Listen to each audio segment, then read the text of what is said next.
हमारी ज़िंदगी में जिस चीज़ की कमी है उसकी भरपाई उसी से होती है।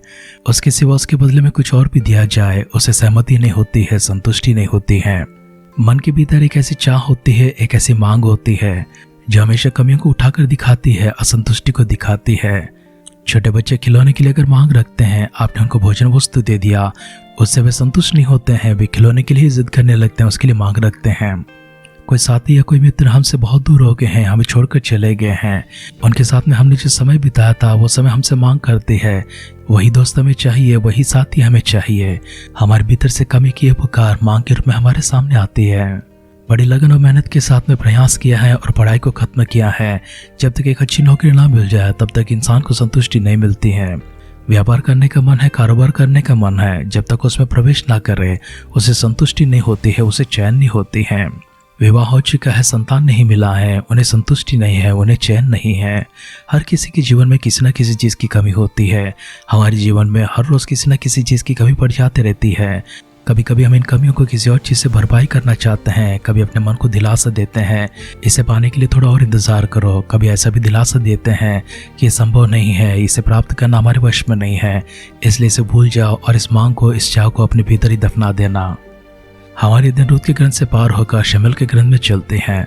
शमूएल के ग्रंथ का पहला अध्याय का पहला वचन से पढ़कर हमारे ध्यान को आगे बढ़ाने से पहले हमारे इस अध्ययन में हन्ना नाम की एक स्त्री को देखते हैं जिसके संतान नहीं थे और इसी कारण से वो बिल्कुल व्याकुल थी और हमेशा बिलखते रहते थे, असंतुष्टि दिखाई करते थे। उसका पति उससे कहता है, क्या 10 पुत्रों से बढ़कर मैं तेरे लिए नहीं, परंतु परमेश्वर के सामने जाती है, अपनी मांग को रखती है। हन्ना किस तरह से परमेश्वर के सामने अपनी असंतृप्ति को दिखाती है, हन्ना किस तरह से अपनी मांग को परमेश्वर के सामने लेकर जाती है और परमेश्वर किस प्रकार से हन्ना को उसका मुंह मांगा वरदान के विषय में उत्तर देते हैं, प्रत्युत्तर देते हैं। हमारी दिन को आगे बढ़ाने से पहले आए परमेश्वर के हाथ में अपने आप को समर्पण करते हैं।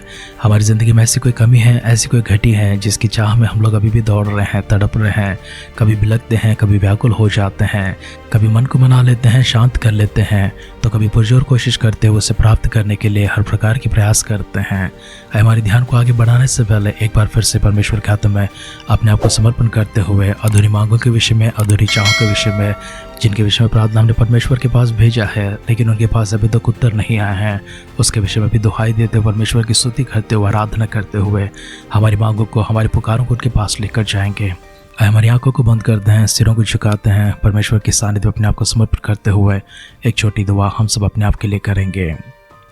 हमारी सारी मांगों को, पुकारों को जानने वाला परमेश्वर, हमारी इच्छा क्या होती है, हमारी ज़रूरत क्या होती है, हमारे जीवन में किस प्रकार की कमी है, किस चीज़ की अधूरापन है, सब कुछ देखने वाले, परखने वाले, जानने वाले और अपने ही समय पर कार्य करने वाले पिता परमेश्वर, हम आपकी फिर से एक बार स्तुति करते हैं, प्रशंसा करते हैं, महिमा करते हैं। आदर सम्मान गौरव के साथ परमेश्वर आपके दिव्य हुजूर में अपने आप को समर्पण करते हैं। आज के शुद्ध से समय परमेश्वर सौभाग्य के रूप में जो हमें प्रदान की है, इस दिन में परमेश्वर आपके वरदान को प्राप्त करने के लिए, हमारी मांगों को आपके पास ले आने के लिए, सारी प्रार्थनाओं को प्रभु जी उत्तर को विश्वास से प्राप्त करता हुआ, हमारी इच्छा आपकी इच्छा के साथ में मिलता हुआ परमेश्वर हमारी मांग, हमारी पुकार आपके सानिध्य में आ चुके हैं। अब हमारी प्रार्थना को परमेश्वर उत्तर देकर प्रभु जी हमें तृप्त कर इसके लिए धन्यवाद करते हैं। हमारे सारे परिजनों को फिर से एक बार आपकी दृष्टि में लेकर आते हैं।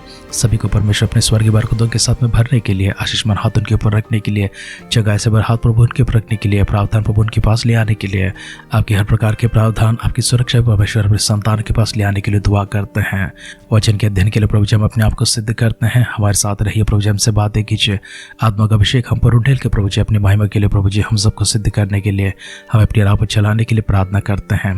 दुआओं को सुनकर दे उत्तर के लिए धन्यवाद करते हुए हमारे उद्धारकर्ता प्रभु यीशु मसीह के नाम से इस प्रार्थना को मांगते हैं। सुन और कबूल कर पिता।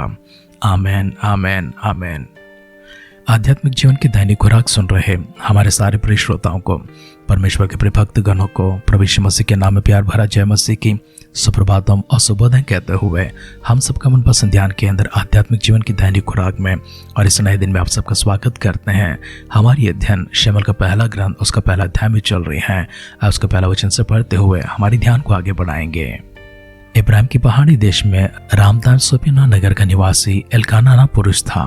वह इब्राहिमी था और सूप के पुत्र तोह का परपोता, एलीहू का पोता और यरोहाम का पुत्र था और उसकी 2 पत्नियां थी। एक का नाम हन्ना और दूसरी का नाम पेनिन्ना था। और पेनिन्ना के तो बालक हुए परंतु हन्ना के कोई बालक ना हुआ। एल्काना प्रतिवर्ष अपने नगर से सेनाओं के यहोवा को दंडवत करने के लिए और मेल बलि चढ़ाने के लिए शिलो में जाता था और वहाँ होपनी और पिनहास नाम एली के दोनों पुत्र रहते थे जो यहोवा के याजक थे। और जब एल्काना मेलबलि चढ़ाता था तब वह अपनी पत्नी पेनिन्ना और उसके सब बेटे बेटियों को दान दिया करता था, परंतु हन्ना को वह दोना दान दिया करता था क्योंकि वह हन्ना से प्रीति रखता था। तो अब यहोवा ने उसकी कोख बंद रखी थी, परंतु उसकी सौत इस कारण से कि यहोवा ने उसकी कोख बंद रखी है उसे अत्यंत चिढ़ाकर कुड़ाती रहती थी, और वो तो प्रतिवर्ष ऐसा ही करता था। और जब हन्ना यहोवा के भवन में जाती थी तब पेनिन्ना उसको चिढ़ाती थी, इसलिए वह रोती और खाना न खाती थी। इसलिए उसके पति एल्काना ने उससे कहा, हे हन्ना, तू क्यों रोती है और खाना क्यों नहीं खाती, और तेरा मन उदास क्यों है? क्या मैं तेरे लिए 10 बेटे से भी अच्छा नहीं हूँ? तब शीलो में खाने और पीने के बाद हन्ना उठी और यहोवा के मंदिर की चौखट में एक अलंग के पास एली याजक कुर्सी पर बैठा हुआ था, और वह मन में व्याकुल होकर यहोवा से प्रार्थना करने और बिलक बिलक के रोने लगी। और उसने अपनी मन्नत मानी कि हे सेनाओं की यहोवा, यदि तू अपनी दासी के दुख पर सचमुच दृष्टि करे और मेरी सुधि ले और अपनी दासी को भूल ना जाए और अपनी दासी की पुत्र दे, तो मैं उसको जीवन भर के लिए यहोवा को अर्पण करूंगी और उसके सिर पर छुरा फिरने ना पाएगा। जब वह यहोवा के सामने ऐसी प्रार्थना कर रही थी तब एली उसकी मुंह की ओर ताक रहा था। हन्ना मनी मन कह रही थी, उसके होठ तो हिलते थे परंतु उसका शब्द न सुन पड़ता था, इसलिए एली ने समझा कि वह नशे में है। तब एली ने उससे कहा, तू कब तक नशे में रहेगी? अपना नशा उतार। हन्ना ने कहा, नहीं है मेरे प्रभु, मैं तो दुखिया हूँ। मैंने ना तो दाखमधु पिया है और ना मदिरा। मैंने अपने मन की बातें खोलकर यहोवा से कही है। अपनी दासी को औची स्त्री ना जान। जो मैंने अब तक कहा है वह बहुत ही शौकित होने पर चिढ़ाए जाने के कारण कहा है। एली ने कहा, कुशल से चली जा, इसराइल का परमेश्वर यहोवा तुझे मनचाहा वर दे। उसने कहा, तेरी दासी तेरी दृष्टि में अनुग्रह पाए। तो वह स्त्री चली गई और खाना खाए और उसका मुँह फिर उदास ना रहा। बिहान को वे सवेरे उठ यहोवा को दंडवत करके रामा में अपने घर लौट गए, और एल्काना अपनी स्त्री हन्ना के पास गया और यहोवा ने उसकी सुधि ली। शमूएल का पहला ग्रंथ पहला अध्याय का पहला वचन से लेकर 19 वचन तक हमने पढ़कर सुना है। हमारी ध्यान को इस तरह से हम आगे बढ़ाते हैं। आरंभ के परिचय शब्द हमने सुना है, जो कुछ भी कमी होती है उसकी भरपाई उसी से होती है। अगर खिलौने की कमी है, भरपाई उसी से होती है। नौकरी की कमी है, व्यापार की कमी है, उसी से होती है। जीवन साथी की कमी है, उसी से होती है। मित्र की कमी है, उसी से होती है। धन दौलत की कमी है, उसी से होती है। संतान की कमी है, उसी से होती है। एल्काना की 2 पत्नियां हैं, हन्ना और पेनिन्ना। पेनिन्ना के तो संतान हुए हैं, उसके बेटा और बेटियां भी हैं, लेकिन हन्ना को कोई संतान नहीं हुआ है। इसलिए पेनिन्ना हमेशा उसे चिढ़ाया करते थे, उसे रुलाया करते थे। एल्काना हन्ना और पेनिन्ना को लेकर, पेनिन्ना के संतानों को लेकर प्रतिवर्ष मंदिर में जाया करता था ताकि परमेश्वर का दंडवत करे और उनको होम बलि चढ़ाए, और जाते समय सभी को अर्पण दिया करता था। क्योंकि हन्ना को कोई संतान नहीं था और पेनिन्ना उसे रुलाती थी, उसे चिढ़ाती थी, उसे उदास कर देती थी, उसे व्याकुल कर देती थी। इसलिए मंदिर जाते समय एल्काना हमेशा हन्ना को दुगना अर्पण दिया करता था, लेकिन उससे भी वो संतुष्ट नहीं हुआ करते थे। इस बार परमेश्वर के सामने जाकर प्रार्थना करने लगी थी। हन्ना को प्रार्थना करता हुआ याजक एली देख तो सकता है, उसके होठ तो हिलते हैं, परंतु उसके शब्द सुनाई नहीं पड़ते हैं क्योंकि वो मन ही मन प्रार्थना कर रही थी। याजक एली ने सोचा कि वो मदिरा पी कर आई है, वो नशे में है, इसलिए उससे कहता है, तो कब तक नशे में रहेगी? क्या सुबह सुबह नशा करके आई है? हन्ना उससे कहती है, मेरे दुख के कारण, मेरे चिढ़ाए जाने के कारण जो व्याकुलता मेरे भीतर है, उससे मैं बिलखते रोते हुए मैं परमेश्वर के सामने अपनी पुकार को रखी हूँ, मेरा ये कारण है। तब उसने कहा कि जो वर तूने मांगा है परमेश्वर तुझे उसी प्रकार से प्रदान करे, जा कुशल से चली जा। हन्ना उठती है, चली जाती है, उसके बाद खाती है, पीती है, फिर उसका मन कभी उदास ना रहा। अगले दिन में बलि को चढ़ाकर सारे कामों को समाप्त करने के बाद अपने घर की ओर रवाना होते हैं। हन्ना की प्रार्थना के उत्तर में परमेश्वर उसकी सुधि लेते हैं, उसकी मन की पुकार को, उसके अरमान को पूरा करते हैं। बाकी सारे विषयों को कल के ध्यान में हम लोग देखेंगे, लेकिन आज परमेश्वर के सामने इस प्रकार प्रार्थना पूर्वक अपने आप को समर्पण करते हैं।